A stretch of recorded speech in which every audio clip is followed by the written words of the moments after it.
ICE Theaters, the market's most immersive and high-end premium format. Because the light shall be treated like sound coming from everywhere. Discover the ICE Theaters experience and embark on an immersive odyssey beyond reality. ICE Theaters. Visit our website, icetheaters.com.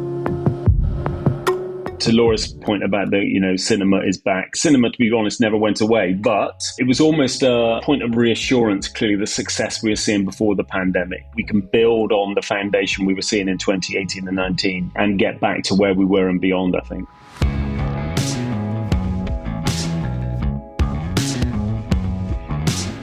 This is the Box Office Podcast. I am Danny Loria, the editorial director of Box Office Pro, the only publication in North America covering the world of theatrical exhibition. This is our second of 3 special CineEurope episodes brought to you by our partners at ICE Theaters and Apex Order Pickup Solutions. We are going to be going over the entirety of the European market while we're here in Barcelona covering the biggest convention of the European cinema industry. And we've got other news and updates coming to you in the coming minutes. And in our feature interview, we've got the heads of UNIC, the cinema trade body representing movie theaters in Europe. We've got Laura Houlgatte and Phil Clapp talking to us about everything in European movie theaters. And in our vendor interview segment, we've got our partners over at Apex Order Pickup Solutions going over some of the latest innovations to hit concession stands around the world.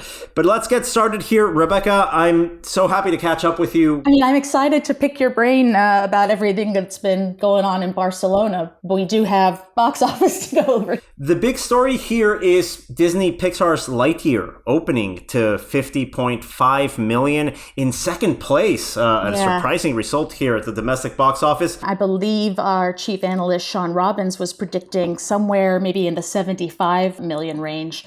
Definitely not the first weekend result that Disney was expecting. They were not able to kind of wrest the number one spot away from Jurassic World Dominion, which earned 59 million in its second weekend. In terms of what went wrong here with Lightyear, I think just from my perspective with the marketing, it was never really clear what it was, what the hook was. Is this a comedy movie? Is this an adventure movie? I almost wonder if it would have had different potential had it just not even been a Toy Story movie. If they just done, a big space adventure and not tried to latch it on to something. I feel like it just muddled things. I think that alongside the fact that consumers that aren't plugged into the industry have been used to watching Pixar movies at home were now surprised they had to go out to the movies, buy a bunch of tickets to see this outside of their house.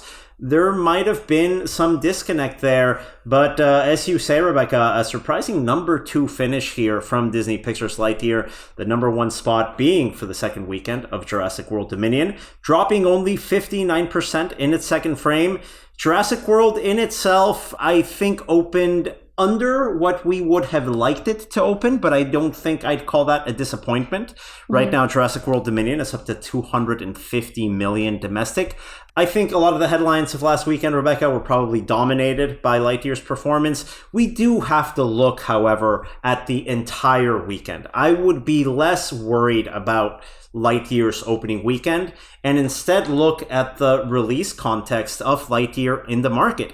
This was the first time in a long time, Rebecca, that we had 3 blockbusters perform very well at the top of the box office domestically. So number 1, we had Jurassic World Dominion, 59 million, Lightyear at number 2 with 50.5, and at number 3 in week 4 of its run, Top Gun Maverick with a $44 million gross domestically. This movie's now up to 466 million domestic. A great top 3 and a competitive scenario here at the box office. So the market will actually be fed with more wide releases coming up next weekend. This upcoming weekend, we do have two films that do not fit into that big action-adventure niche, those being The Black Phone, a Blumhouse horror film starring Ethan Hawke, really looking forward to that one from Universal, and the big, splashy biopic musical Elvis, directed by Baz Luhrmann from Warner Brothers. Daniel, I know from the kind of advanced footage that you saw at CinemaCon and from what Baz Luhrmann was saying about how he approached the film, I know that's one you're looking forward to, or at least interested by. Of course, it's a splashy musical, and I'm interested in all of those, and I'll see all of them. So, yeah, we're getting into that point, Rebecca, where moviegoers have options of big studio titles at the movies, and that's great to see. We're going to be looking at that market share being less dominated by one new release every weekend. But those two new releases you mentioned, Rebecca, The Black Phone and Elvis, are actually two movies that screened here at CineEurope this week. It's been a packed week, and we're going to get started on our coverage of everything that's been going on, because there's been a lot of data points here on everything that's been going down, a lot of the developments in the European market. I don't know where to start, Rebecca. I'm just going to pepper you with questions and put you on the spot here. One of the overarching trends that we've seen over these past 2 years is different markets recovering at different paces. Of the 38 European markets that UNIC represents, what's recovered the most strongly up to this point, and what markets maybe have more work to do? I know, for example, Italy and Turkey, we're seeing a much slower recovery than some of the other markets like the UK and France. Yeah, I think that's a nuanced question, and I know that Laura and Phil in our main interview segment later in this episode are going to go into detail on why there are markets in Europe that are recovering on a slower pace than others. The spoiler alert here is that you've got domestic film industries that are very influential in given markets, and there are production delays that are different in one country to another. And I think that's obviously hitting markets like Italy, like Turkey. But to give our listeners a context on where cinema going was before the pandemic here in Europe, right before 2020 slapped us in the face, we were actually doing really well as an industry in Europe. In the years between 2000 and 2019, Europe had actually seen a 34% growth in cinema admissions during that time. I think that's a reflection of new technology, of the optimization of digital cinema and of release strategies overseas. We saw a great revitalization of the European movie-going audience. And then, unfortunately... And then, of course, the pandemic happened. What's the macro level, percentage growth of 2021 compared to the year that we do not speak of, 2020? Well, I think you nailed it. 2020 is the year we want to forget. It was a crisis year. Terrible, terrible numbers. 2021, the year that we have full data from here on the European market, was a recovery year. So we have to look at that recovery based on getting back on the right track. And we saw that. I think we saw admissions increase in Europe by around 36% in 2021 compared to 2020. And box office actually recovered by around 41% against the previous year. So not to 2019 levels yet, but we are getting there. And why is that? Why are we in a situation where the recovery in Europe seems to be lagging behind other places in the world? Well, I think there's a couple of reasons for that. One is the availability of titles coming in from Hollywood. And the other, which is more important, is every country had different COVID restrictions. And cinema closures for most of the first half of 2021 were very difficult in the European markets. If we look at the average number of days that movie theaters were closed in Europe in 2021, that number, Rebecca, is 120. That is 4 months of average closures across European Union cinemas in 2021. It's a story of two halves of the year, like you say, Rebecca. I think we have to look at how some markets performed in the first half versus how they performed in the second half. And we do have a different narrative once we split the year up in two. I'll give you an example. In France, the first half of the year in 2021 was 53% behind in box office than it was from 2019. That's a long way away from normal. But once you get to that reopening part in the second half of the year, once the vaccine is widespread and cases are going down, it was only 22% behind 2019. So a very different set of recoveries once we split up those two halves of the year. Germany, a similar story. The first half of the year in Germany, 63% behind 2019, but only 35% behind by the time you get to the second half of 2021. Not where we need to be, but a distinct improvement over the first half of the year. And a big part of that, as you mentioned, is looking at markets that have a robust domestic film industry, being able to contribute titles to that release schedule to fill in the gaps from Hollywood. So in those markets that rely on the domestic film industry, we've seen great numbers. I just have to look at places like France, that has a 40% market share for domestic films in that box office. So it's a different sort of scale. They were able to put domestic films out there. There were markets, like you mentioned earlier, Rebecca, that weren't able to put in as many movies out there, and those are the ones that are furthest behind. Yeah, it's interesting what you say about really the tale of two different halves of the year, because I kind of feel like that can echo what's going on in 2022. I mean, all throughout the first 4 or 5 months of the year, we were hearing, okay, maybe the box office globally isn't where we need it to be, but we're going to see those big titles coming in, and we're going to see those numbers ramp up as we get into the summer season. I know it's, difficult to predict with all the crazy factors that are going on here. We're definitely not back to a normal state of being in the exhibition industry, but was there any indication or any insights as to what is expected of 2022 in terms of global box office? Our colleagues at Gower Street Analytics are forecasting a $31.5 billion global total in 2022. For reference, 2019, that global gross was $42.3 billion. That's a record year at the global box office. So we're not back to those record heights, but 31.5, where Gower Street is expecting the global industry to recover to at the end of this year. That's well ahead of the $21.3 billion we made globally last year. I don't even want to think about what it was in 2020. 2020 was $11.8 billion, unfortunately. So we're improving. We're getting in that road of recovery. We're still not quite there yet. I think 2022 is a step in the right direction.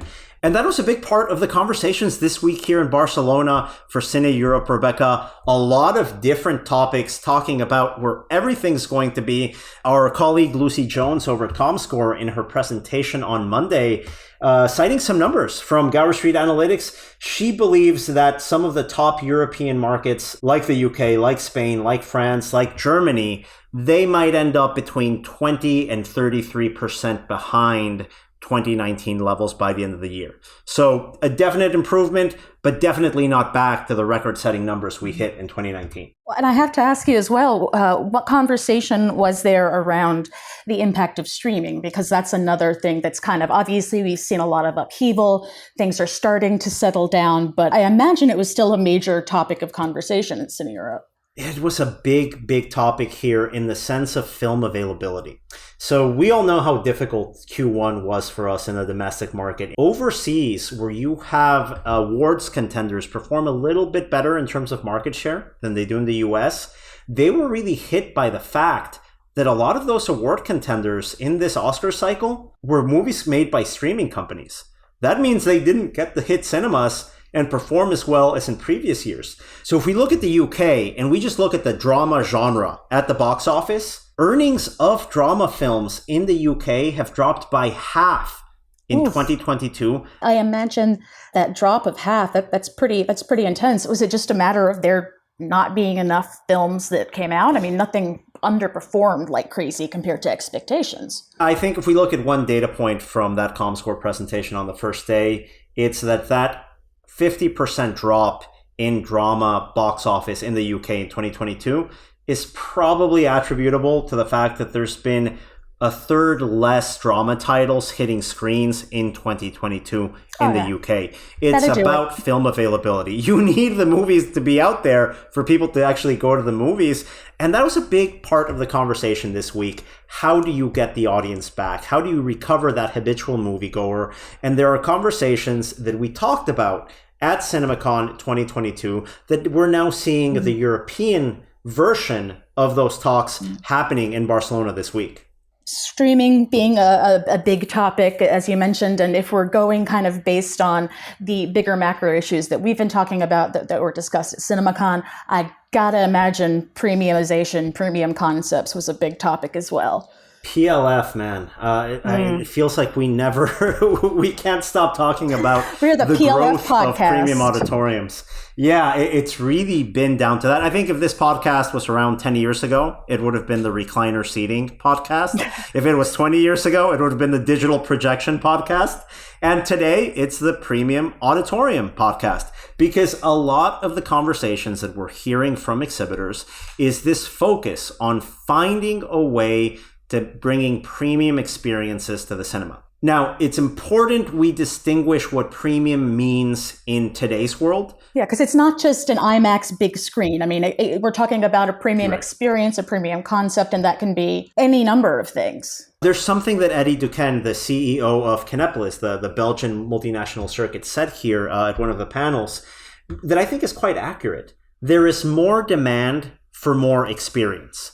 Moviegoers today, when they're going out to the cinema, they're looking for an experience to basically fulfill everything that they missed after being stuck inside for 2 years at the pandemic. That can be a premium auditorium with great technology, with a higher ticket price, or as Jane Hastings from Event Cinema Group, that has a number of cinemas in both Australia and New Zealand, she brought up something very interesting. Premium experiences can just be a special off-peak screening on a Tuesday that can be, let's say, a fan night or a costume night at the movies.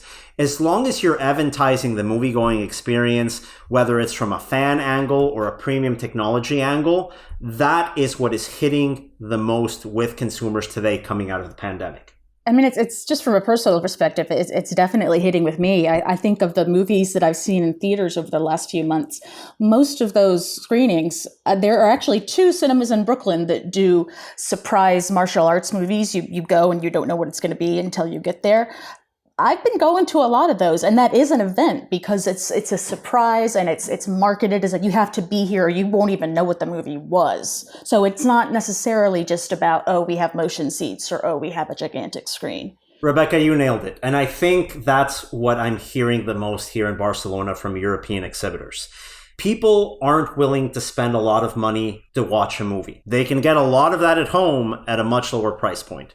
But people are willing to pay more for a unique experience. And movie theaters are perfectly positioned to offer that to consumers. And that's what we're seeing. And that can happen, as we mentioned, from those surprise screenings that you're enjoying at our Brooklyn theaters, or through these big PLF auditoriums at major circuits. It's happening all over the world. Now, there is a twist to this conversation, and this is something that I'm beginning to hear a lot here at CineEurope. I suspect it's going to be a big topic once we hit the regional conventions in the United States in the second half of the year. Inflation, wage stagnation, things are more expensive now. If you're going to charge more for a movie ticket, you better make sure that experience is worth it, because that consumer power, it's waning. And you're not going to get away with charging more for a subpar experience. So, Daniel, those are the discussions that took place, kind of the nuts and bolts around the exhibition side of the conversation. And we'll be hearing more from you on next week's episode about what happens in the last day or two of the show. What did you see on the studio side? What can you tell us? Yeah, it was an interesting set of presentations here at CineEurope. Now, we do have to say we do sign very strict NDAs at CineEurope, so we can't share insights from the studio presentations. The spoiler here, to be honest, it's not very different from what we saw at CinemaCon. So anyone that is interested on what's coming up, just go back to our CinemaCon episodes on the Boxoffice Podcast to find out on what's going to be hitting theaters at the end of the year. But I can't talk about the movies that played here at CineEurope, the screenings that they had. And it was an interesting selection of films, Rebecca. None of the movies that played at CineEurope 2022 were big tentpole, big superhero movies, big IP franchises. there was none of that. I think the entire industry around the world, and especially in Europe, realizes the importance of original films and diversity in content. And that was reflected by the movies that played at the event. We had The Black Phone from Universal, a Blumhouse horror movie. We had Mrs. Harris Goes to Paris, a Focus Features Universal title, comedy for older audiences. That's actually a movie that you saw recently, Rebecca, right? In an advanced screening. Yeah, I really, really loved it. I mean, it's one of those movies that, quote unquote, is supposed to appeal to, I guess, an older female audience, but it felt like slipping into a warm bath. It's just a lovely film. It does come out in limited release here in the US on July 1st. So I might even see it again. Like, it was just really, it made me feel good. And those are the movies that I think the industry needs. And those are the movies that are playing at these conventions. CineEurope, we also had a screening of the Palme d'Or winning title, Triangle of Sadness, from director Ruben Östlund, who was here in person to introduce his film on Monday night. And of course, we also had a screening of the Warner Brothers title, Elvis. These are all original movies looking to fill in those programming gaps that we've had since audiences came back for tentpole-based films once the reopening happened after the pandemic closures lifted. So we're seeing an evolution here, and I think that focus of the industry is very self-aware in recognizing the problems of the 2021 box office. Mm-hmm. It's great to have big tentpoles, that's great, but we have to ensure that the movie-going experience isn't something that's exclusively designed for big franchises and superheroes. The movie-going experience can be just as great for films from different genres, for different audiences, and that's been one of the main takeaways I've seen from studios at this event. Diversity of content and diversity in the types of experiences that are available to consumers. Absolutely. That actually segues us perfectly for this week's vendor interview here at CineEurope. I'll be speaking to one of the representatives of Apex Order Pickup Solutions, talking about innovations over at the concession stand. That's going to be followed by my interview with UNIC's Laura Houlgatte and Phil Clapp. Your customers love going to the movies, but they hate waiting in lines. With Order HQ smart food lockers from Apex Order Pickup Solutions, they can skip the concessions line and get order pickup in less than 10 seconds. They just order from your mobile app or at the concession counter, get a notification on their phone when their order's ready. Then they can scan their code, their door pops open, and they pick up in less than 10 seconds. Find out how you can make concessions part of the fun by visiting apexorderpickup.com.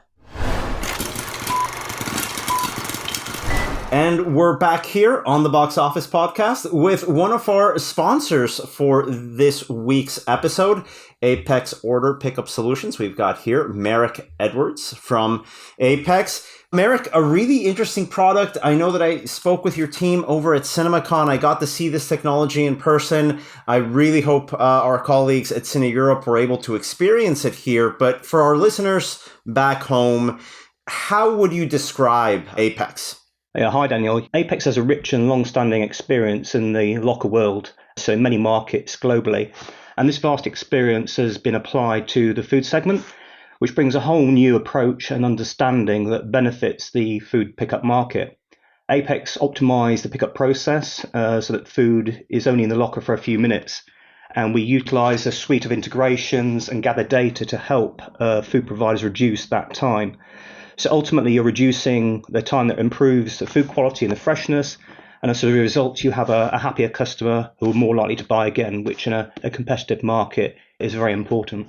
And we have to distinguish, right, when we talk about food lockers, the difference between a regular locker and a smart food locker. Walk us through how this technology works and what makes a smart food locker different than anything else. Yeah, everything that happens at a smart food locker is tracked and recorded. So we can see when an order was delivered into a compartment, when it was picked up, set expiry times, along with many other features as well. Unlike a food locker, a smart food locker can bring valuable data and insights. And lockers give information that our lockers do give information that you simply don't get otherwise. How long did it take to produce that order, how long it waits in the locker, and who picked up that order. So Order HQ was designed from the ground up with food service in mind, and it was designed to integrate into the restaurant's technology stack to make things simple and intuitive, both for the restaurant and the customer. So smart lockers take a multiple of steps and potential mistakes out of that path and ensure that things always run smoothly. So we've got efficient food delivery and a timely pickup going on. We've got accurate order collections, so this reduces any remakes that have to happen. And most importantly, customer satisfaction. It's a very positive, easy, and fun experience for the customer as well. Now, I have to tell you, this happens to me all the time when I go to the movies. I hate to admit it. I walk in, I can't wait to get my concessions, but I've got the showtime starting in 3 minutes. I look at the line and I make a purchase decision based on the length of that line and my showtime. Technology like this helps avoid those issues. And I wanted to drive into that because this technology can work in a range of industries. Apex has that experience in different sectors. Why do you think it's such a good fit for cinemas? Yeah, good question. I mean, labour is a big challenge in many industries at the moment, as people are probably aware, and cinemas are no different. So utilising your staff in the most efficient way is really important and getting the most out of them. And order pickup is, as we provide it, is a much simpler process. One of our customers, labour went from 4 down to 1 employees delivering food and beverage just by using our solution, and have saved money by redeploying their food runners where they're providing food. Also, you mentioned about queuing as well. During peak times, queue busting is something we can help with by use of the lockers, and giving a great service in a timely way, not having to join those queues. And I have to say that we've seen some evidence that by not standing in a queue and ordering there, you're more likely to spend a bit more on the app, ordering on the app. So, and of course, the great thing is that customers using a technology they're familiar with, their mobile phone. So it makes for a much better user experience. What do you think has made food lockers so popular in recent years? Because I've seen this technology, it's been popping up. I can say there's 2 major circuits in the United States already using your technology. Yeah, so I think in recent years, pre-COVID and hopefully post-COVID as we are now, the trend of online ordering and payments has increased and accelerated, to be fair. The contactless pickup was required more, or people wanted that, and our solution enables that to happen. And to be honest, it's also the ease of use. I mean, we've had comments in some of our verticals about, why wasn't this solution available earlier? Because it felt so intuitive, so easy. And I have to say, in my experience, I've not met anybody yet that enjoys queuing. So especially if you're out in a cinema scenario with your family, you're there to watch a film, you want to enjoy yourself, and joining queues is not the fun bit. So we can help alleviate that problem. We're at stand 205. So we'll have one of the food lockers there. So please feel free to come by, and we'll give you a live demonstration, and you can participate in the magic. Thank you so much. That is Merrick Edwards from Apex Order Pickup Solutions. You can find more information over at apexorderpickup.com. And thanks again to our partners over at Apex Order Pickup Solutions. Now, moving on to the feature part of this week's episode, here is my interview with UNIC's Loria Houlgatte and Phil Clapp. Take it away. And we're here with Phil Clapp and Loria Houlgatte from UNIC, the exhibition trade body representing cinemas over in Europe. They are hosting CineEurope this week. It's been an exciting week, action-packed week here with studio presentations, with panel conversations. We're going to be going over everything about the European market. Guys, thank you so much for joining us once again. No problem. Hi, guys. Hello. Well, Loria, Phil, it's always great to catch up. And unfortunately, the last 2 years of our conversations have been dominated talking about a crisis, waiting for a recovery, waiting to turn a corner. Fortunately, the big message I'm getting from CineEurope this year is that corner seems to have been turned already. It looks like we're already well on the path to recovery. What can you tell us about the state of the market right now across Europe? I think that's my cue, is it? Well, as you said, we are still on the path to recovery. I think it's fair to say that we are in good shape because at the time we're talking, Top Gun Maverick has been doing incredible figures. We also had Jurassic World Dominion has been released and doing really well, and a diversity of local titles as well, which have been performing in a diversity of markets. I think all in all, we are really happy. We said it all along, but of course, you can always talk about we are going to recover. It's always better when you have the fact and data in front of you and you think that people couldn't wait to go back to the cinema. There are no back. And we have even more titles coming up after CineEurope. And when we talk about that recovery, we also have to bring in a lot of the data points you're looking at from market to market, territory by territory. It's a different situation. We know last year, markets like Turkey, markets like Italy, were on the slower path to coming back. What's the status on those markets that are maybe a step behind other places like France, Germany, and Spain? I think it's fair to say that every territory has been on a slightly different rhythm over the last 2 years. And that's, as much a result of factors outside of their control, such as kind of government restrictions and the messaging from government. And I think, that's varied. It's undoubtedly true that there are territories, you mentioned a few of those there, that for whom the recovery is slower. But I think for all of them, for all of the European territories and the territories that UNIC covers, the trajectory is clear. It's just that everyone's on a slightly different rhythm of those things. And one of the specific aspects of the European market is the extent to which local film content plays a role in that recovery. And local production has been hit in different ways by COVID. And so for those territories where local production has always been a particularly strong aspect of their slate, if that's taken a particular hit, then it's perhaps almost understandable their recovery has been slightly slower. But I from conversations Loria and I and other members around the UNIC board table have frequently, there's no sense that any market or any key audience is lost, as it were. It just will take time for them to come back at different rates in different territories. For our colleagues that weren't able to attend CineEurope this year, what have been some of the key highlights? What have been some of the key messages that you think have been really front and center as part of this year's event? Well, I think that the key messages are we are back, that cinemas are here in strength, and there's this really strong confidence in the future. I think that's the main message. And it's not only about cinemas, it's about the whole value chain. All our partners from distributions, the studios are also here. We had a really, really strong and diverse program, both in terms of slates. We had our US colleagues who were there, but we also had a number of European studios who also attended and presented products and films. I would mention the, Palme d'Or 2022, for example. We also had a really strong program in terms of seminars when we touched upon a diversity of topics like we always do. And what was, I think, interesting is, we're still talking about the recovery, but the word COVID doesn't come back as much, which is surely a very, very good sign. And I think, we are looking at figures in terms of attendance that were, very similar to what we had pre-COVID. And I think that's probably the strongest sign of confidence that we can get. Yeah, I'd agree. I mean, we obviously postponed CineEurope 2021 till October, and we attempted to make that very much a forward-looking event. But the reality was that it was definitely kind of still held, particularly for some territories, under the kind of shadow of COVID. So it was understandable that COVID featured large in the discussions. I think the difference with the 2022 event is that we were able more easily to pull off that forward-looking piece. No one would underestimate the impact of the pandemic on our industry as so many others.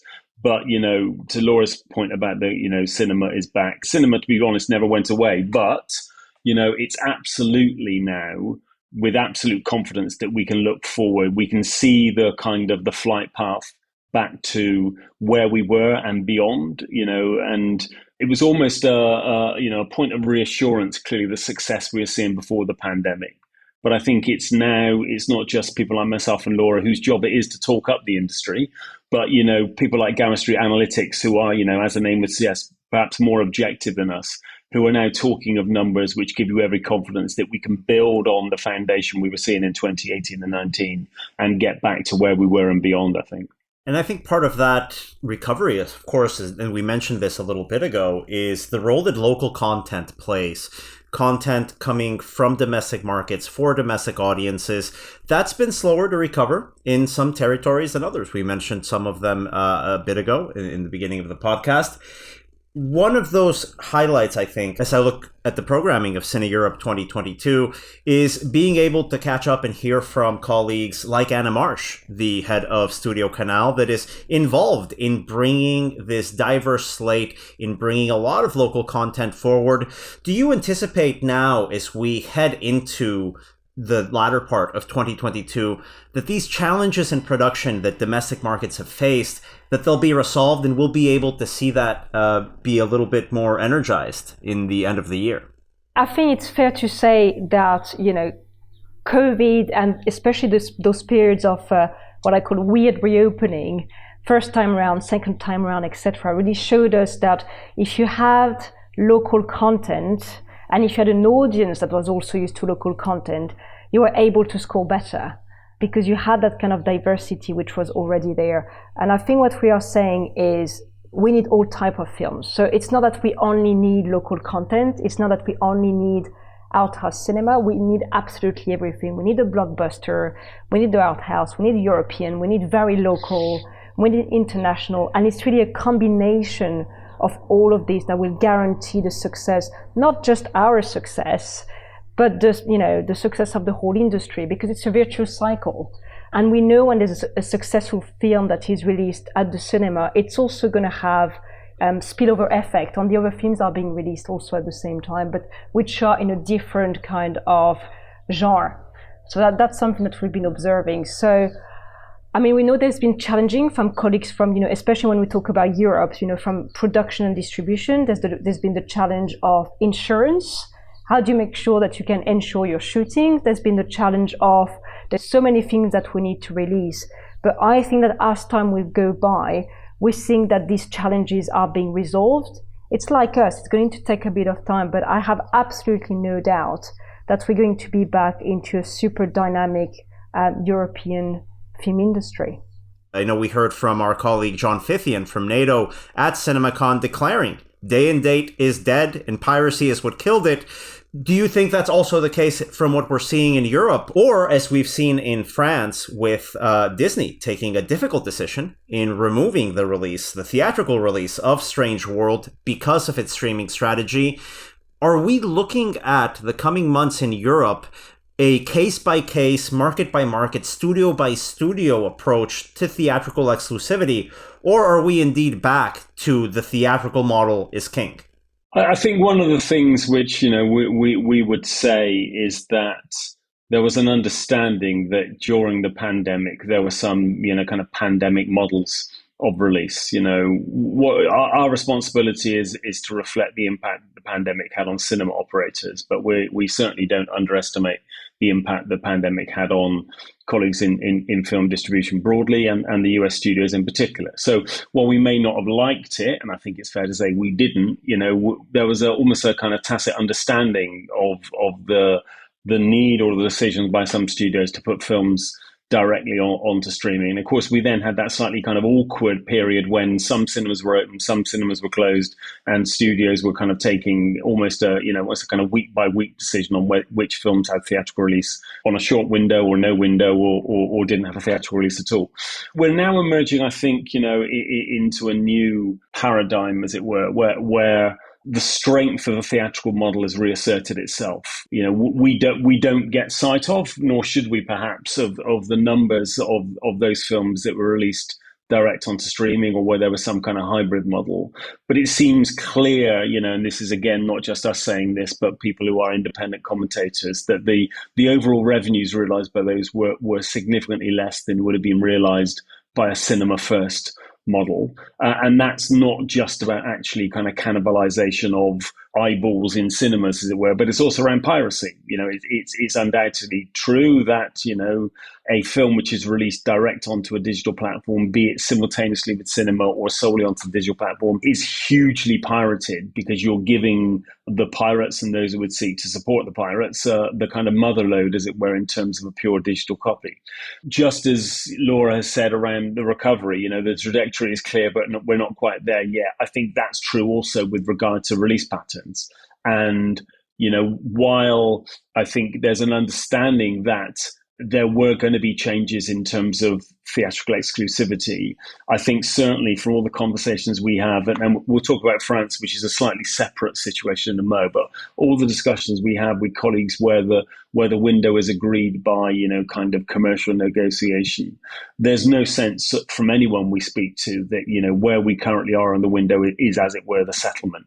I think there is still a determination or a desire, what shall I say, on the part of exhibitors to see some upward movement of the window, for two reasons. One, because we know that the theatrical window is one thing, but there's also almost an advertising window as well. And things tend to be advertised 2, 3 or more weeks before a film is released in the home. And secondly, because, in the UK and across all of the territories that Laura oversees in Europe, the national associations represent not just the big operators who tend to play films on release, but a large number of smaller operators who either choose not to or more often are not allowed to play films on release. And so if you're only allowed to play a film 3 weeks into the release and a studio is deciding to release that film 4 weeks afterwards, I'll use my favorite phrase, you're already on a burning bridge, to be perfectly honest. And we need to represent those interests and reflect the fact that, all cinemas or the vast majority of cinemas need a fair,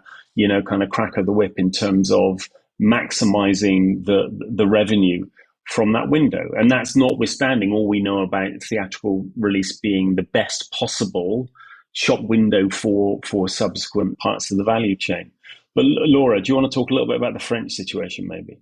Yeah, I think what's fair to say about what happened in France is that the issue was not the theatrical window in itself. The issue was the subsequent windows and the deal that you had to strike with, free-to-air television.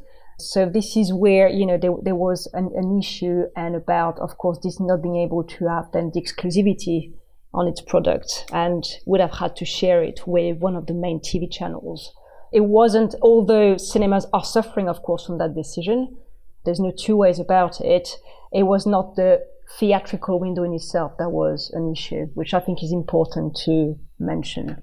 Last year, having Tom Cruise in person attending CineEurope at such a critical time, I think got everyone excited about Top Gun Maverick. For you guys personally, what are you really looking forward to in theaters in the coming months? Can I just say that I missed Tom Cruise last year because I was attending a marketing meeting. I haven't recovered from it yet.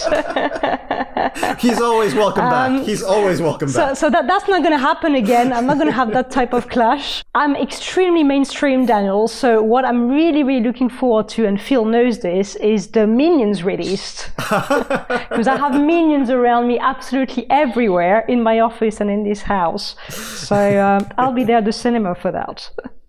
Yeah, indeed. I won't even know any more specialized than that. I think of the broad range of Marvel films, I think Thor Ragnarok is probably up there as one of my favorites. So Thor Love and Thunder, I think, is high on the list. Nope is also high on the list. I'm very much hoping there won't be another trailer, because I think it's going to be one of those films where the less you know about it, the better, to be perfectly honest. But looking forward, we're almost back to that, kind of familiar rhythm of looking at the forward slate and always finding something you want to see in a cinema. And I think that's a very healthy place to be. Well, Phil, Laura, thank you so much once again for joining us here on the Box Office Podcast. It's great seeing you guys in person this week in Barcelona, and looking forward to seeing you a lot more in more conventions in the coming months. Thanks, Daniel. Thank you. And thanks again to our colleagues over at Apex Order Pickup Solutions and UNIC.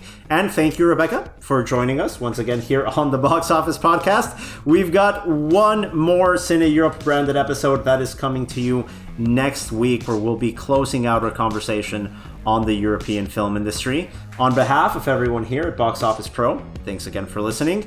New episodes come out every Thursday. Don't forget to subscribe. The Box Office Podcast is produced by Record Edit Podcast in collaboration with the Box Office Company and Box Office Pro. Thanks again for listening.